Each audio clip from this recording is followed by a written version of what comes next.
हमारे ऑफिसर्स हैं वो कह रहे हैं कि भाई रणबीर क्या कर रहे हो, तुम्हारे लिए तो खतरा हो गया है।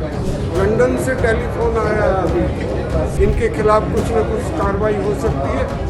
और मेरा पड़ोसी मुझे आके कह रहा है कि आपके घर की वीडियोग्राफी करके लेके गए, जबकि हम सरकार के विरुद्ध नहीं है, हम तो मोदी जी के मुरीद हैं। Alliance of all x paramilitary forces welfare association के अध्यक्ष एवं सीआरपीएफ के पूर्व एडीजी एचआर सिंह एवं विभिन्न बलों के आधा दर्जन पूर्व आईजी ने गुरुवार को नई दिल्ली में आयोजित एक प्रेस वार्ता में दावा करते हुए कहा कि केंद्रीय अर्धसैनिक बलों यानी कि सीएपीएफ के पूर्व अफसरों की जासूसी कराई जा रही है। पिछले कई दिनों से उनके घरों के आसपास संदिग्ध लोग घूम रहे हैं। उन लोगों से जब वहां घूमने की वजह जानने की कोशिश होती है तो कोई जवाब नहीं मिलता। इसके साथ ही उन्होंने दावा करते हुए कहा कि जिन पूर्व एवं मौजूदा अफसरों के परिजन अपनी मांगों के समर्थन में राजघाट या जंतर मंतर पर पहुंचे थे, उनके चेहरे पहचान कर संबंधित अफसरों की खुफिया रिपोर्ट तैयार हो रही है। Alliance of all x paramilitary forces welfare association द्वारा इस संबंध में राष्ट्रपति मुर्मू को एक ज्ञापन भेजा गया है। आखिर केंद्रीय बलों के पूर्व कैडर अफसरों की प्रेस वार्ता करने के लिए क्यों मजबूर होना पड़ा, इनकी क्या मांगे हैं, एसोसिएशन ने सीएपीएफ का विशेष सत्र बुलाने की मांग क्यों की, कैडर अफसरों को निलंबन या उनके समय पूर्व तबादला, इन सभी सवालों के जवाब जानने के लिए देखिए अमर उजाला की ये खास report. Alliance of all x paramilitary forces welfare association के महासचिव रणबीर सिंह ने आरोप लगाया है कि पूर्व अफसरों की जासूसी कराना शर्मनाक है। राजघाट और जंतर मंतर की फुटेज खंगाली जा रही है। लड़ाई लड़ रहे हैं तो हमारे पास टॉप लेवल जो रिटायर्ड जो हमारे ऑफिसर्स हैं वो कह रहे हैं कि भाई रणबीर क्या कर रहे हो, तुम्हारे लिए तो खतरा हो गया है। लंदन से टेलीफोन आया है अभी सर को, एडीजी सर को, जो हमारे रिटायर्ड ऑफिसर वहाँ, वो कह रहे हैं कि एचआर सिंह और रणबीर सिंह और ये 3-4 लोग चिन्हित किए हैं, इनके खिलाफ कुछ न कुछ कार्रवाई हो सकती है।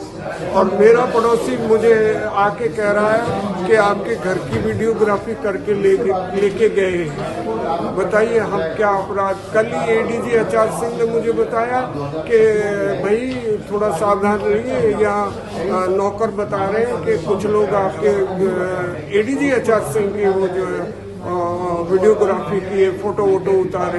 तो ये कौन सा अपराध है? अगर जवानों की आवाज सड़क से उठाना अगर अपराध है, ये तो हम करेंगे।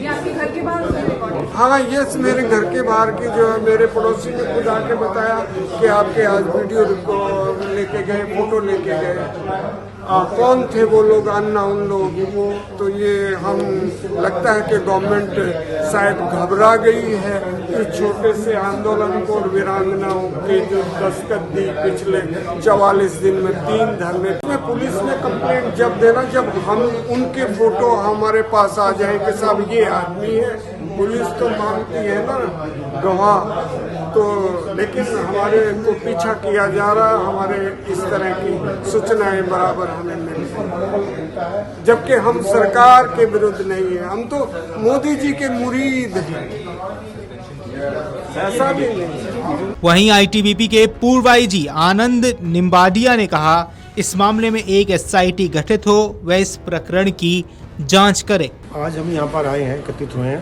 प्रेस क्लब ऑफ इंडिया में 4 मुद्दों पर। एक तो जो सीएपीएफ एडमिनिस्ट्रेटिव बिल है, इसके विषय में बात करने के लिए कि इसके क्या मेरिट्स एंड डिमेरिट्स हैं।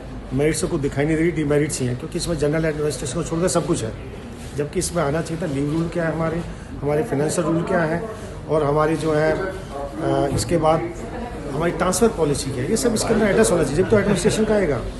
दूसरा मुद्दा था कि राजघाट पर जो हमारा एक धरना प्रदर्शन हुआ था, उसमें सर्विंग ऑफिसर्स के जो परिवार आए थे, तो कुछ एक बल में बताया गया है कि उन परिवारों के जो रिलेटिव पैरामिलिट्री फोर्सेज में विशेषकर शायद सीआरपीएफ में, तो प्री मैच्योरली उनका ट्रांसफ़र कर दिया गया। तो ये एक मतलब ट्रांसफ़र पॉलिसी नहीं जब तो कर दिया आपके पास, ऐसा क्या था, उनके परिवार आए वो तो नहीं आए, तो कहाँ इसमें कंडक्ट रूल उन्होंने वायलेट कर दिया। और तीसरा ये है कि बताया गया है कि एक डीआईजी पात्रा जी हैं, उनको सस्पेंड कर दिया गया। तो बेसिकली सस्पेंड जब होता है जो इंक्वायरी में इन्फ्लुएंस करे, और किस बेस पे किया कि जी आपने गवर्नमेंट के अगेंस्ट में जो है सोशल मीडिया कैंपेन चलाया, और क्या बताया गया ऑफिशियल सीक्रेट एक्ट लगाया। भाई ऑफिशियल सीक्रेट एक्ट तो जब होता है जब आप फोर्स के मूवमेंट के बारे में देश को जहाँ खतरा हो, जो चीज़ ओपन सोर्स में अवेलेबल है उससे देश को खतरा कैसा समझ में नहीं आया। और सस्पेंशन करना ना करना वो तो चलिए कंसर्न डिपार्टमेंट का काम है, उन्होंने मंत्रालय से पक्का परमिशन ली होगी, लेकिन मुझे लगता है एक बहुत जल्दबाजी का कदम है, इस पर विचार करना चाहिए। अगला कदम क्या होगा इस इशू में? अगला कदम देखिए ऐसा, जब परिवार में जब बच्चे छोटे बच्चे की मांग नहीं मानी जाए तो जिद करता है, वो जिद करता रोता है। तो हमारे पास एक विकल्प ही है, हम जिद करते रहेंगे रोते रहेंगे आपके माध्यम से सरकार के आगे। ये बात तय है कि ना तो हम गवर्नमेंट के अगेंस्ट में ना हम किसी आईपीएस अधिकारी के अगेंस्ट में। बहुत अच्छे आईपीएस अधिकारी रहे हैं, किसी एक का मैं नाम लूँगा तो बाकी के लिए ठीक नहीं रहेगा।